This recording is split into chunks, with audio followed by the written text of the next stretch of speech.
Good morning, everyone. I'm Mark Dupree, District Attorney of Wyandotte County.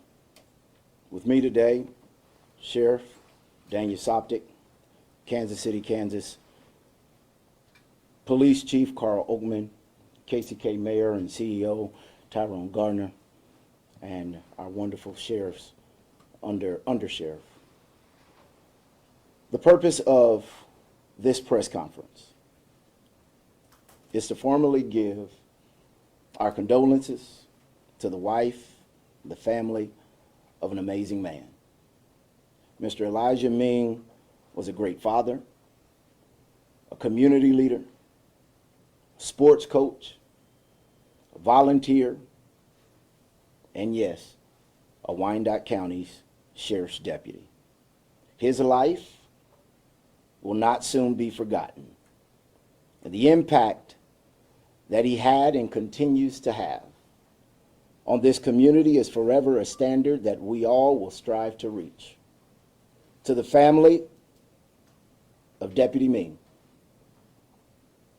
please know that Wyandotte County will forever be grateful for the life, the legacy, and the sacrifice that Deputy Ming made for the safety of us all. And please know that we here in Wyandotte County will support you in any way that we can. You are not alone in this situation. He made the ultimate sacrifice for every citizen of Wyandotte County. So to the family, please, let this county support you, for we all are indebted to you, and we all will do our part. It is with this in mind that I announce the filing of charges against Shawn Harris. Yesterday, my office charged Shawn Harris with 1 count of capital murder and 1 count of criminal possession of a firearm by a convicted felon. Capital murder charge is for the death of Wyandotte County Sheriff Deputy Elijah Ming, which occurred July 26, 2025. I would like to thank all the law enforcement officers and first responders who have made today possible, as we would not have been able to charge this case, to hold this defendant accountable for his actions without your help and your dedicated hard work concerning this investigation. So to the Wyandotte County Sheriff's Department, to the Kansas City, Kansas Police Department, the Kansas Bureau of Investigation, to the Wyandotte County Fire Department, and to all of the agencies across this region and state that have stepped in and filled in the gap, I want you to know that we say thank you. Shawn Harris is innocent until proven guilty. The Kansas rules of professional conduct prohibit me from discussing facts about the case in detail at this time. It's important to note that the crime of capital murder is punishable by life in prison and or the death penalty. A decision regarding the death penalty has not yet been made at this time. The crime of criminal possession of a weapon carries a range of punishment of 7 to 23 months in the Kansas Department of Corrections. At this time, I will invite Sheriff Soptic to come forward to give a few remarks, followed by Mayor Gardner and then Chief Oakman, after which we then will take questions. Sheriff.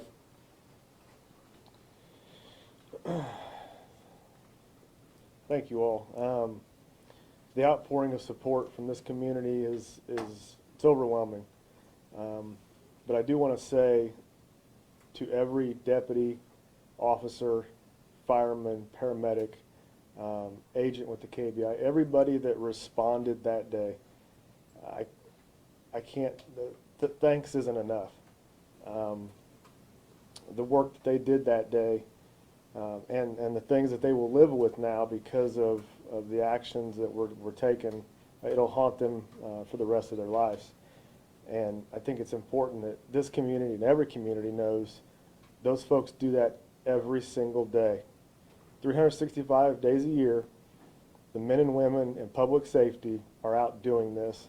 I think we take that for granted sometimes. We lost an amazing deputy, an amazing person, as I'm sure you all have heard at this point. And it's something that this community was robbed, this family was robbed of their time with Deputy Ming. The start of this process, the process through the courts, it's something that needs to happen because this person needs to be held accountable for what they have done. I want to thank this entire community. We have had people reach out to us from across this country at all levels of government, and it really does show the love that this whole country has for us in public safety. And so I want to thank everybody.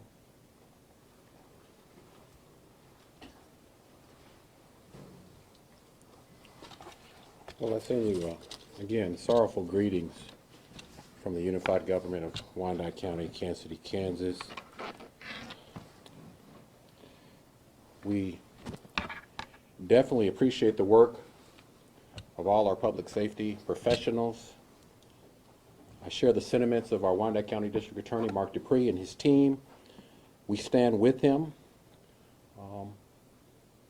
in what he told us today. We know that he came to this charging conclusion after a thorough review of the facts and the evidence, and we wholeheartedly support our Wyandotte County District Attorney, our Wyandotte County Sheriff's Department, our Kansas City, Kansas Police Department that was actively involved in the investigation, the Kansas Bureau of Investigations, and any and all other law enforcement professionals that got us here to this day.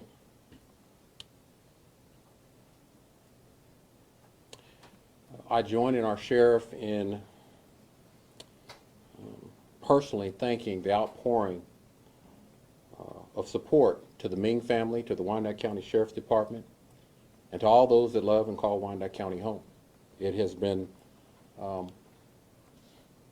both valued and appreciated in ways that cannot be described. I've talked to Deputy Ming's wife, and I talked to his father, and they are, as they navigate through this situation, this unfortunate situation, they are thankful for the outpouring of support and the love that has been shown by so many, not just here locally, but nationally.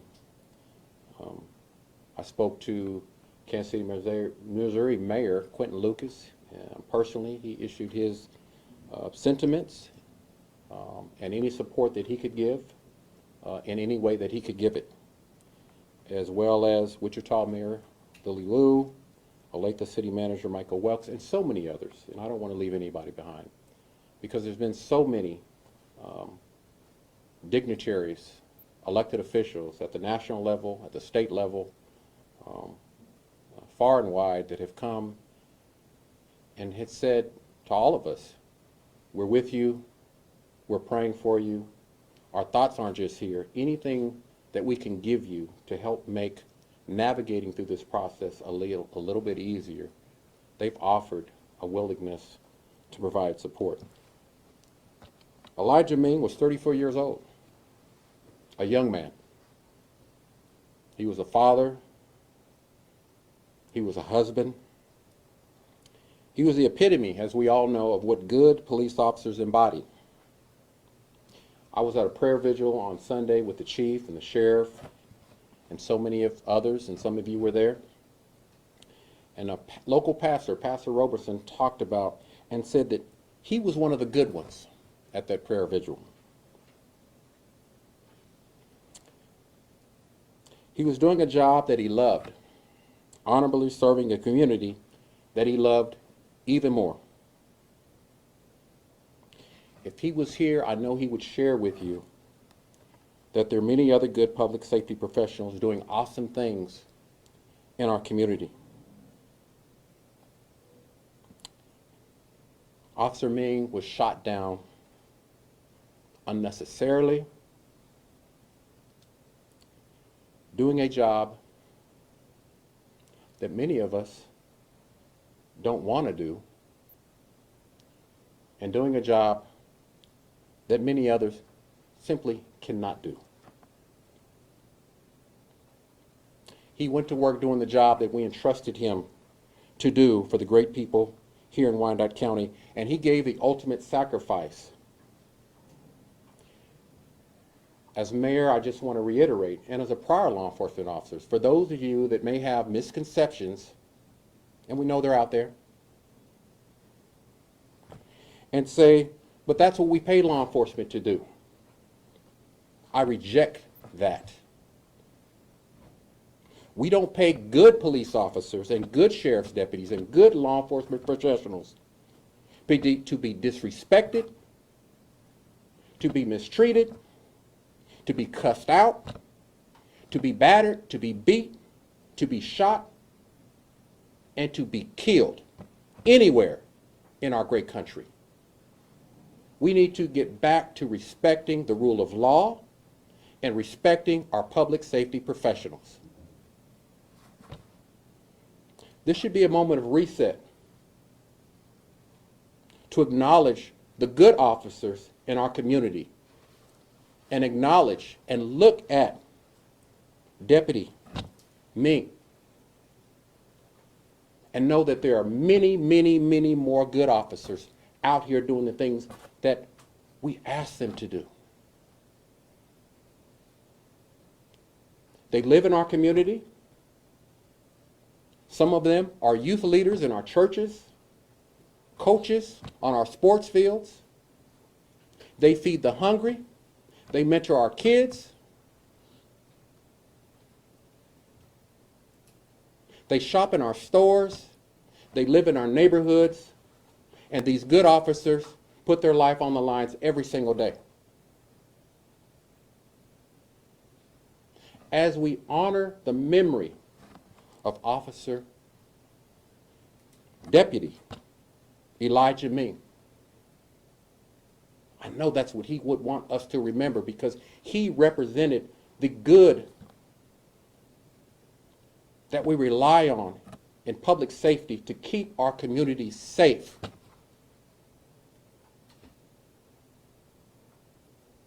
And I can tell you, I've talked to several deputies, I've talked to several public safety professionals, and to say that they're struggling with this is an understatement. To say, as your mayor, I'm struggling with it is an understatement. But guess what? They're showing up. They're still out here patrolling and serving this community honorably and with dignity, because they know they just don't have a job to do. They know that without them, there would be chaos. I'd like to thank all our public safety professionals, the Kansas City, Kansas Police Department, the Kansas City, Kansas Fire Department, the Wyandotte County Sheriff's Department, the Kansas Bureau of Investigations, our U.S. Marshals, the FBI, and any other law enforcement professionals that assisted our Wyandotte County District Attorney and our Sheriff's Department in getting us here as we seek justice for Elijah Ming. Let's keep the Ming family in prayer. They need it now more than ever, because this is a long road that they're going to be going down. And not just thoughts and prayers, they need your support. And as a community, we've got to say enough is enough. Over my career, I've seen too much death and destruction and mayhem and chaos. It's got to stop. And for the criminal element that may be watching, don't get it twisted. Our law enforcement professionals are not, like I said the other day, are going to be intimidated, and they're going to keep doing the job that we want them to do, the good people of Wyandotte County need them to do, and that is keep our community safe, our children safe, our families safe.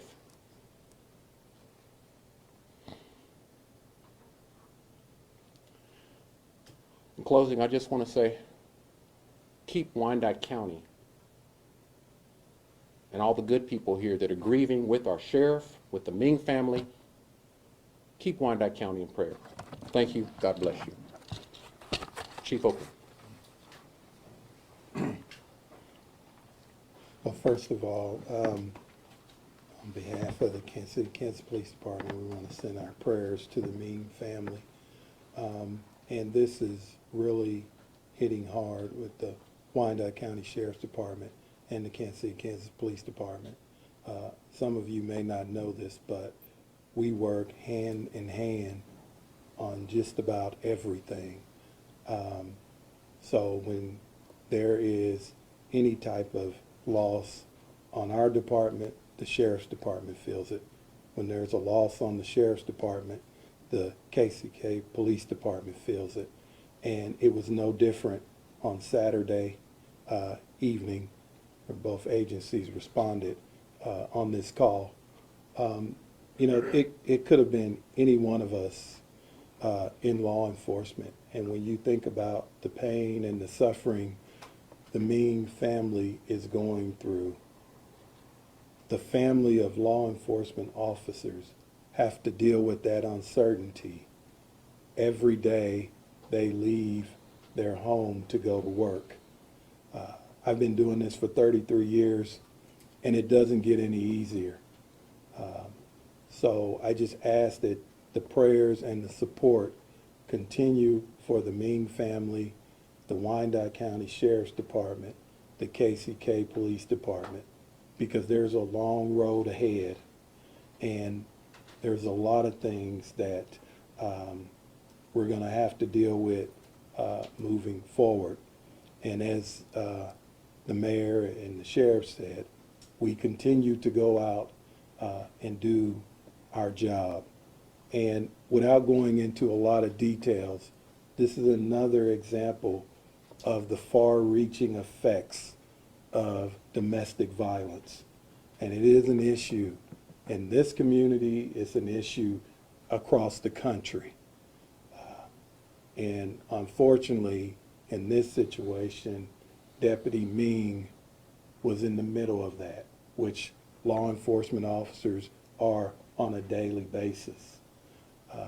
So I just asked to continue with the support, and I want to thank all those agencies that responded on Saturday to assist us. And, you know, my last comment I want to make is we have a close-knit law enforcement community in the metro that's on the Missouri side and the Kansas side. So we all are hurting from this event, and it's happening too often in the metro. But just continue to keep us in your prayers. Thank you. Thank you, Mr. Mayor. Thank you, Chief. Thank you, Sheriff. I want to make sure that you all know that we continue to work together, and the investigation is still ongoing. It has been handled by the Kansas Bureau of Investigation, and they are leading this investigation as an independent agency concerning this matter, and so we will continue to receive that information. With us, of course, is Under Sheriff Lockridge, who has made sure that the folks in the department are receiving the assistance, the help, and the resource, and quite frankly, the family is receiving that help. So thank you, Under Sheriff. I personally will be prosecuting this case, along with some of my senior attorneys, Deputy Assistant District Attorney Kayla Rayler, and our Assistant District Attorney Michael Balancio. This should not have happened. The Chief touched it, and allow me to just hone in on it. Domestic violence is a real issue. And I want to say to every family, to every father, every mother, every auntie, every uncle, that the early signs of domestic violence should be taken serious. If he or she, but the majority of the time it is he, is controlling, is combative, doesn't allow you to go places, removes you from the ones that love you, take these signs serious and get out before it's too late.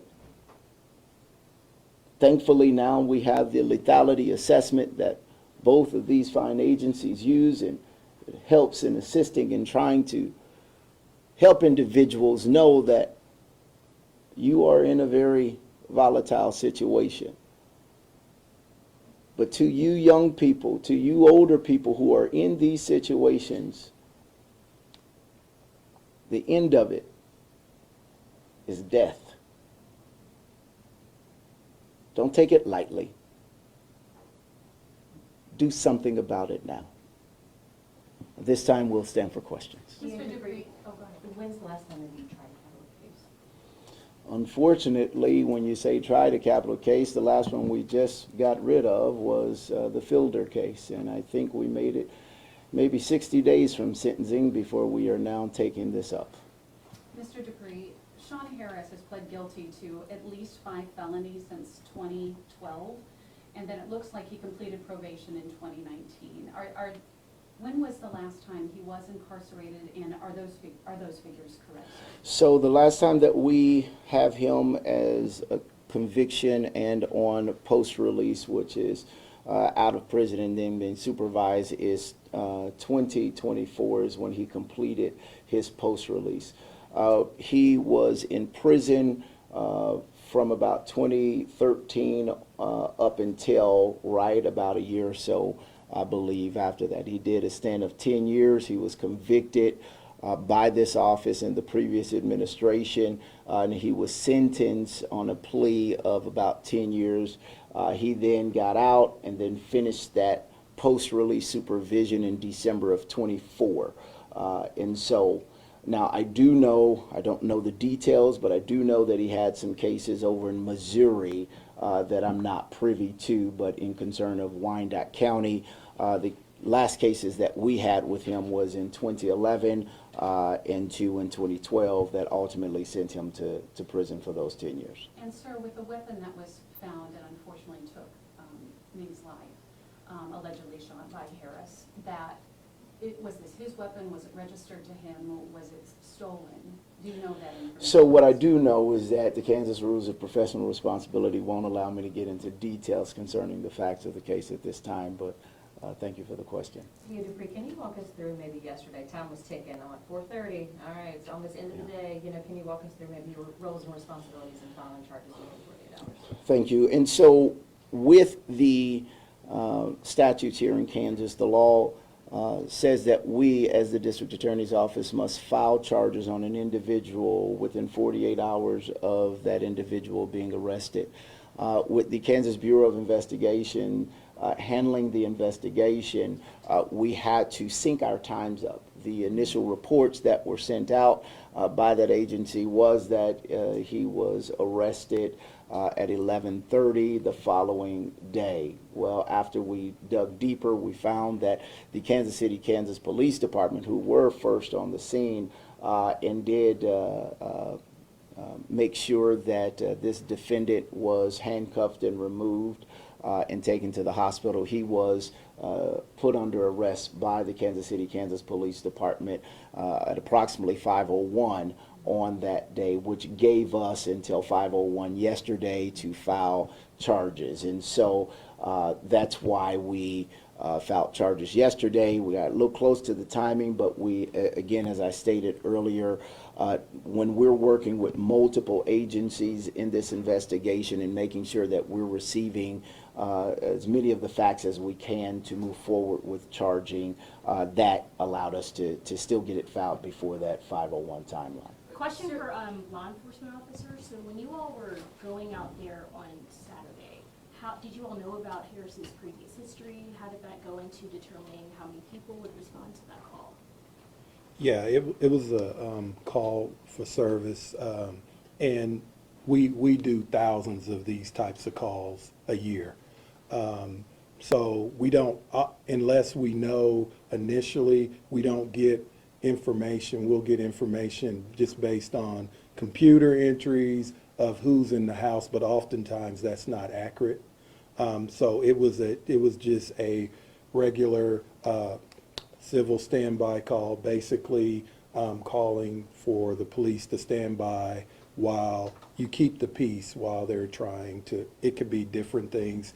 It could be exchanging a child custody exchange, eviction, anything, someone moving out, anything. It's just a civil standby to keep the peace. And that's basically what that call was. So you didn't know about the extent of Harris's background for this one?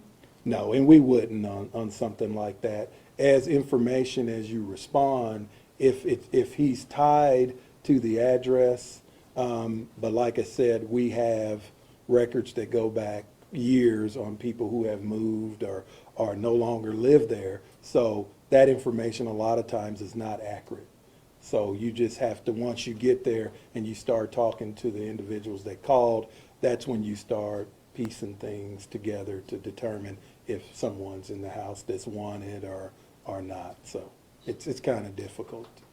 If I may share on the subject, can you speak to Local 40's plans for the fund for his family and what we've received? As you can imagine, I'm sure all of us have received so many calls and emails about how can we help. You mentioned the community support, so what is the status of that fund that's being set up through Local 40? So as you can imagine, the unfortunate part of this is there are folks that want to take advantage of a situation like this. And so, yeah, the FOP Lodge 40 is in the process and should be done fairly quickly with reactivating a fund that we've used previously, unfortunately, for a similar event. And so when that happens, they will put that out through their social media. We will also put that out, that way everybody knows that the only official mechanism for making that donation is that one. And what we would ask is, you know, that goes for everything. There's going to be lots of events, lots of different things that will pop up. We have put out already that we will communicate the ones that the Sheriff's Office or the Unified Government has sponsored or sanctioned, for a lack of a better term. If you can't find it on our page, if you can't find it on the UG's social media or on the Lodge's social media, just know that we don't know where you're going or where that donation might be going. Mr. Dupree, you mentioned that you don't know whether you're going to pursue the death penalty or not. What is the decision-making to possibly get to that point? Well, just gathering all of the facts and all of the details. That's number one. Number two, speaking with the family. We want to have a thorough conversation with the family and to hear their thoughts. Ultimately, according to the statutes here in Kansas, as the chief law enforcement official here in Wyandotte County, I will have to make that decision. But these are some of the things that I will take in consideration. Likewise, to hear what our law enforcement partners' thoughts are, having a conversation with the sheriff as well as with the chief of police, and to get everyone's thoughts concerning that. Listen, this decision is not one that is made lightly. This community just finished dealing with a death penalty case, unfortunately, in concern of the loss of life of our law enforcement officers and deputies. And so we want to make sure that that is a road that we want to go back down to, and that this community is ready and willing to go back down. But those are the many boxes that I will check before ultimately reaching my conclusion. According to the law, I have, I believe, 10 days to make a determination on if we will be pursuing the death penalty. And I believe the victims advocates in my office are already in contact with the family, and I will be meeting with them shortly in between that time to get their thoughts about what they would like to see concerning this matter. For clarification purposes, is the KBI handling the officer-involved shooting of this, or the murder-death investigation, or entirely? They're taking over the entire thing? Well, they're working in tandem, but go ahead. They're doing it all. The whole thing? Yes. Yeah, they're handling everything, but they didn't show up until everything was done. And so with that, there's a lot of communication that's happening between the Kansas City, Kansas Police Department and the Sheriff's Department in getting them kind of up to speed.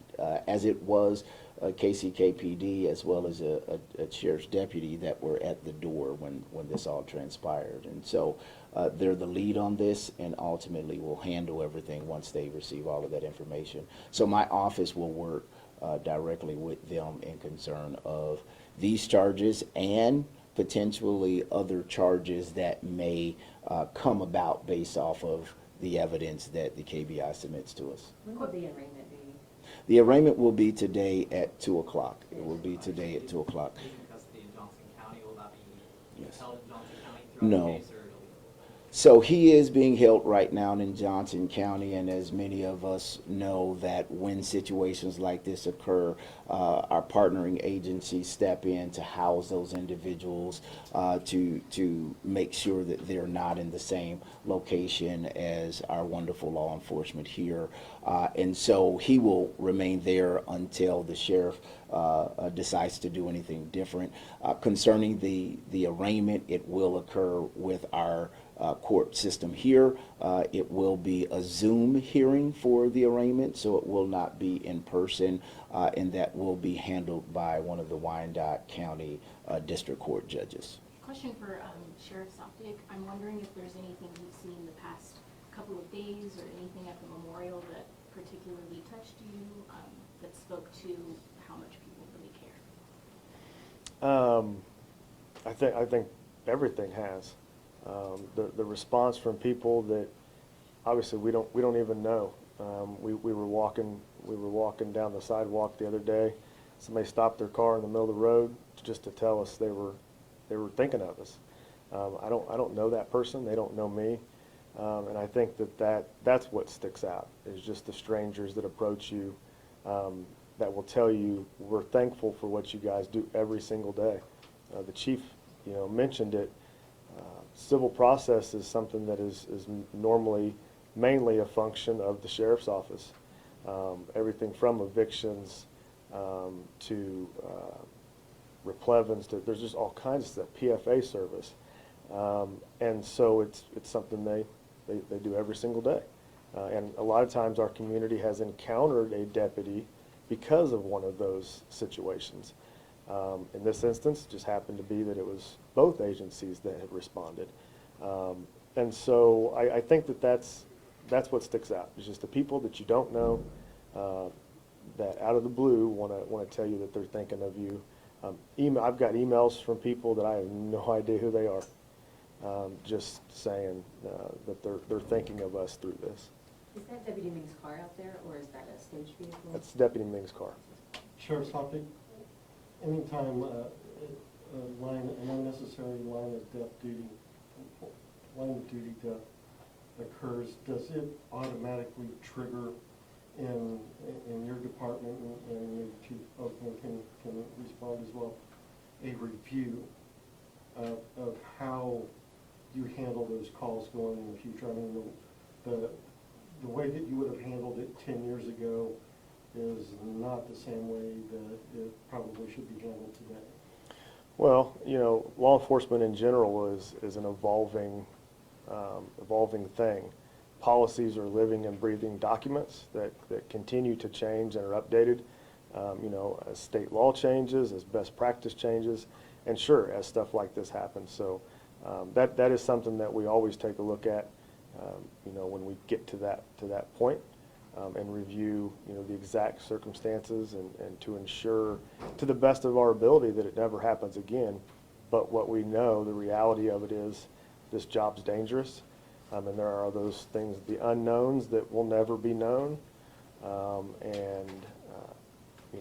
There's some of those things that when you can't predict them, and there's still a job to be done, it makes any change difficult. For anybody, I can't imagine being involved in that situation at all, whether law enforcement, I don't remember the calling party, but has anyone checked in on the woman who maybe called and like the potential guilt and trauma that she might be carrying? Has anyone checked in on her? So I can't answer that. I don't know that, given the circumstance, that's appropriate Yeah. for us, Yeah. since we're part of the investigation. So I can't speak to that. Folks, thank you for coming. Thank you for your time. And we look forward to finishing this case so that justice can be served.